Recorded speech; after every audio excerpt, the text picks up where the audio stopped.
あーくそ。なんでこんなことせなあかんねん。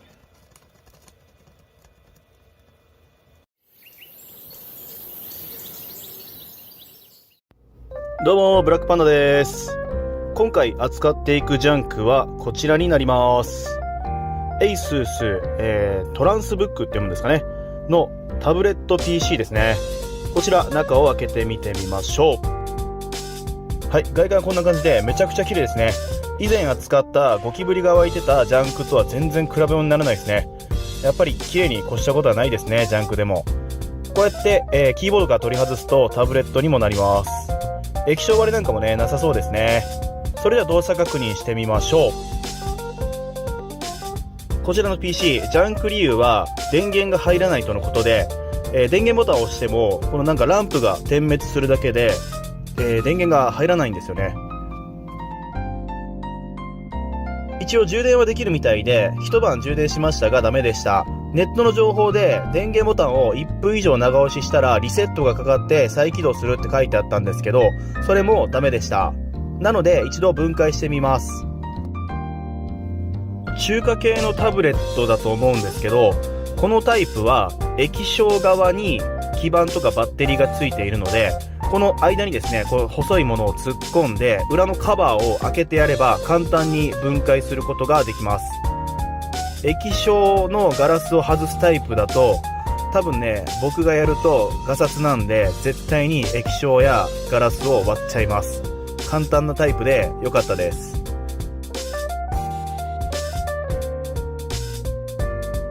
はい、こんな感じで裏のカバーを外せば簡単にバッテリーや基板にアクセスすることができます。それではバッテリーの電圧を見てみましょう。 4.2V 出てるんでおそらくバッテリーは大丈夫ですね。はい、ここでねネットで見た情報でもう一つありまして、このバッテリーコネクタを抜いた状態で放電させてなんていうんですか、CMOS クリアみたいな感じですかねをすると再起動がかかって、電源がつくようになるとの情報があったので、それも一回試してみます。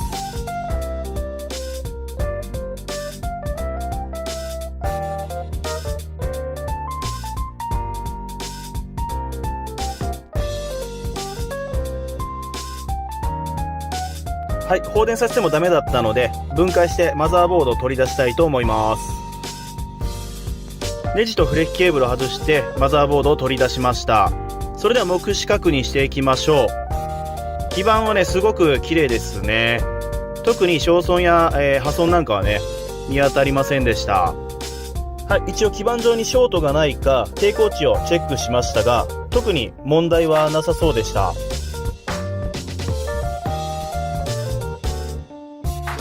はい、次は電圧のチェックです。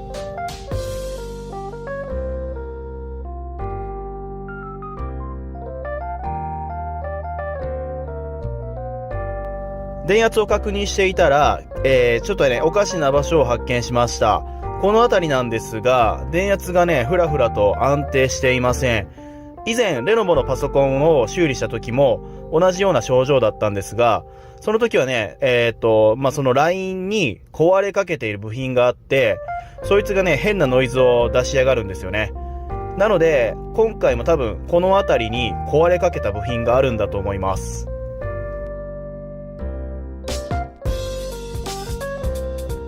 ちょうど今赤枠で囲っている部分が怪しい部分ですね。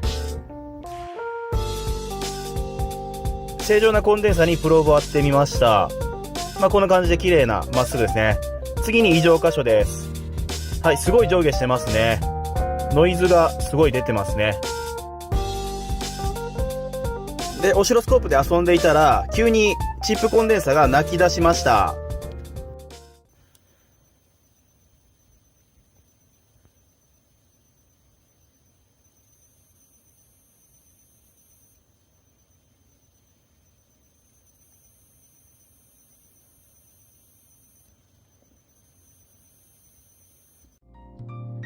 先ほど鳴いていたチップコンデンサをマイクロスコープで見てみるとこれねうっすらとクラックですかね。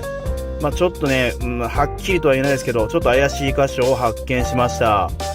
この上のコンデンサ並列で並んでるんですけど、こっちはねすごい綺麗なんですよね。なのでもしかしたらこいつが壊れかけているのかもしれません。そうこうしていると完全に壊れてショートしてしまいました。なので一度コンデンサを取り外してみます。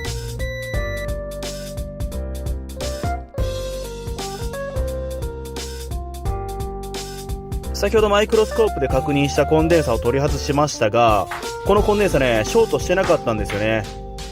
容量を測ってみると約20マイクロファラド、おそらくこいつは正常ですね。もう一つ並列で並んでいたコンデンサも外してみました。しかしこいつも正常なんですよね。同じ20マイクロファラドです。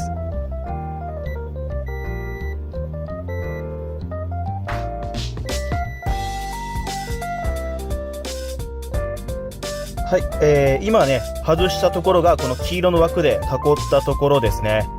で調べてみるとこのちっちゃいコンデンサも、ショート反応があったので、こいつも一度取り外してみます。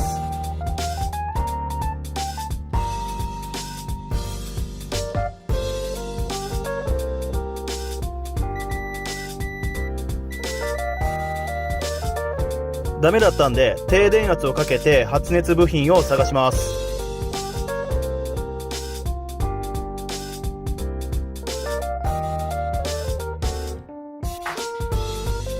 はい、この急速充電などを管理する IC チップが発熱していました。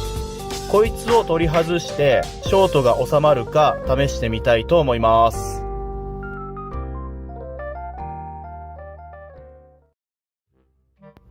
ヒートガンでね炙っていたらパッケージがもうボロボロになってきたんですよね。発熱を探すときに電流をかけすぎたのか、もともと中が壊れていてこうなったのか分かりませんが、もう、ヒートガンで外れないんで削ります。くそ。なんでこんなことせなあかんの。パッケージを削ってハンダを除去して、確認しています。ショートが収まりました。とりあえず原因が分かってよかったです。先ほど取り外した IC チップはアリエクスプレスで発注しました。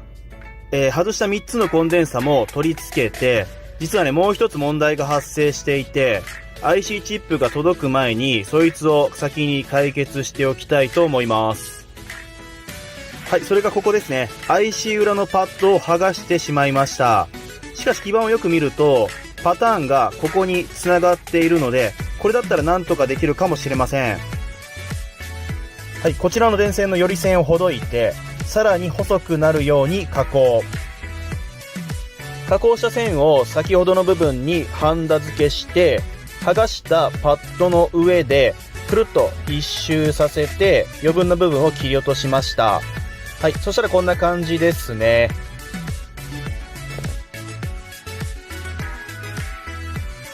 マイクロスコープで見るとこんな感じですね。不器用な僕にしてはうまくできたんじゃないんでしょうか。これでうまくいくことを祈ります。はい、もう一度電圧を測ってみたら、フラフラしていたところも、ちゃんと出るようになりましたね。このまま IC が届くまで仮組みで保管します。はい、あれから約3週間経ちました。ようやく IC チップが届いたので取り付けしていきます。届いた IC チップを見ると、もともとついていたやつとちょっと型番が違うんですけど、大丈夫なんでしょうか。ちょっと不安ですね。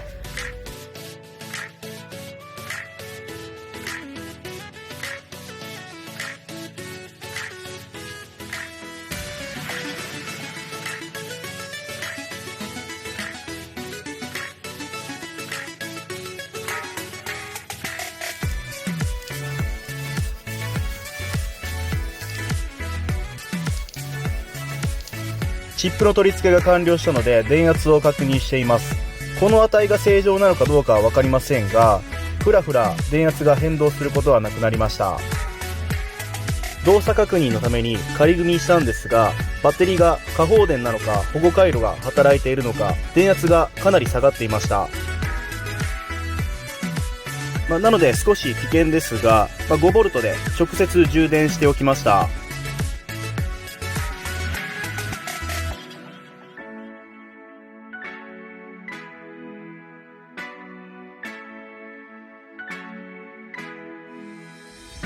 しばらく充電したらバッテリーが復活しました。これで動作確認ができますね。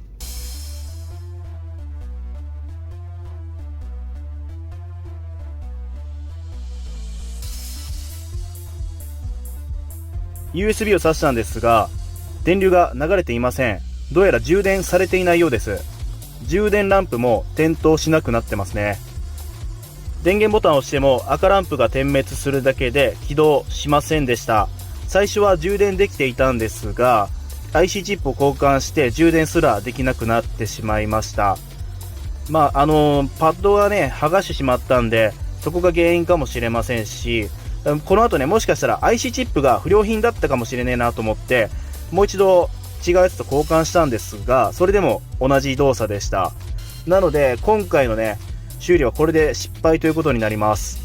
回路図も、その交換した IC チップのデータシートとかもネット上で見つからなかったんで、これ以上ね、ちょっとどうしようもないなと思って、これで終わりになります。もし、こうすればいいよとか、何かアドバイスがあれば教えていただけると助かります。それでは今回の動画は以上になります。ご視聴ありがとうございました。